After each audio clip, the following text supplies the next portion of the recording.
Magnetismo, video número 15.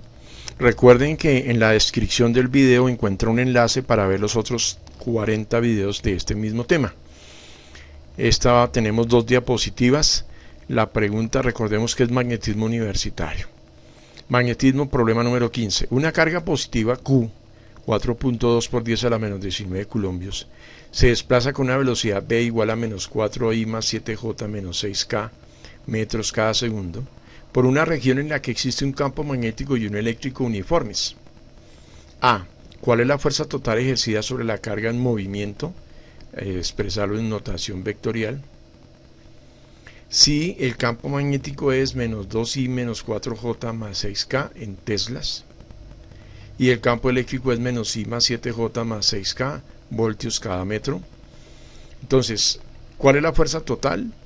¿Qué aceleración adquiere por acción de esta fuerza resultante si la masa de la partícula es m igual a 1.2 por 10 a la menos 4 kilogramos?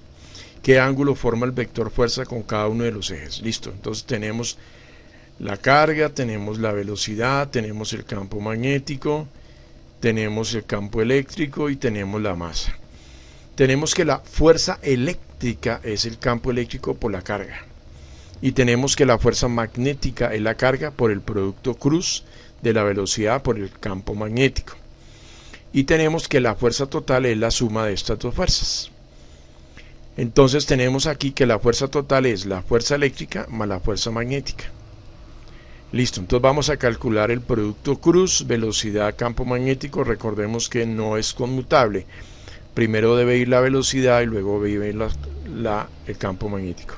Entonces tenemos las componentes I, J, K de la velocidad, que es menos 4, 7 y menos 6, y del campo magnético, que es menos 2, menos 4, 6.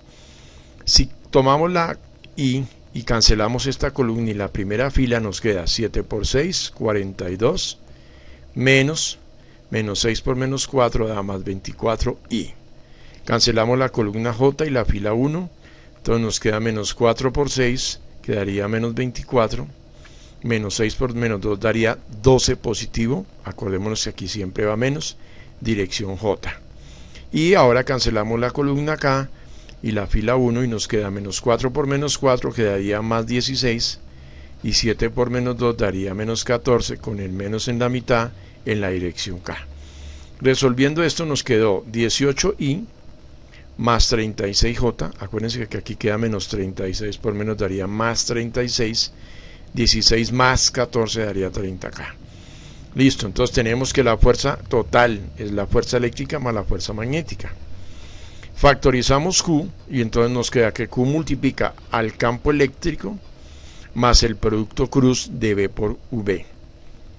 ¿Y eso es igual a qué? A 4.2, que es la carga, por el campo eléctrico es menos 1 más 7 más 6, más 18i más 36j más 30k.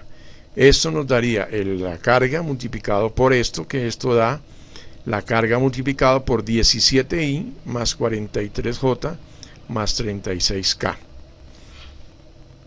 Y esto multiplicando 4.2 por 10 a la menos 19 por 17 por 43 y por 36 nos da esto de aquí.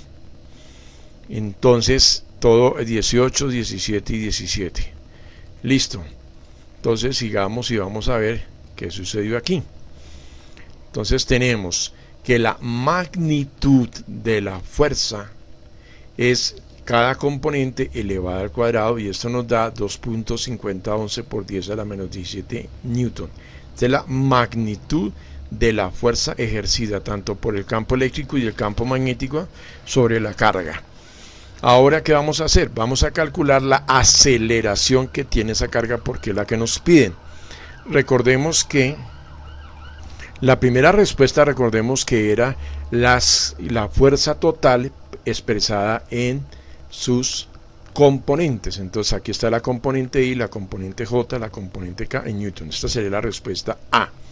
La respuesta B, o la pregunta B, era la aceleración. Entonces tenemos aquí la fuerza, la masa, y nos da que la aceleración es de 2,084256 por 10 a la menos 13 metros cada segundo cuadrado, o segundos cuadrados, metros sobre segundo cuadrados. ¿Listo? Bueno.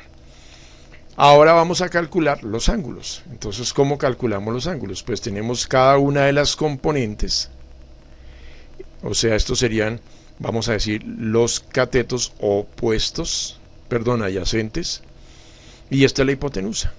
Entonces, el primer ángulo es 714 por 10 a la menos 18 sobre esto, que es la fuerza, el vector, la magnitud del vector fuerza, y da 73,41 grados. La segunda componente con la hipotenusa nos da 41,95 grados. Y la tercera componente, que es la con z, o sea, este es el ángulo con el eje X, este es el ángulo con el eje Y, y este es el ángulo con el eje Z.